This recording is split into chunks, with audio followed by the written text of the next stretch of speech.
মাগো তুমি ভালো থেকো, বাবাকে যত্নে রেখো।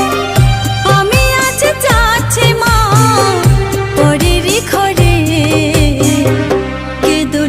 কেঁদো না মা।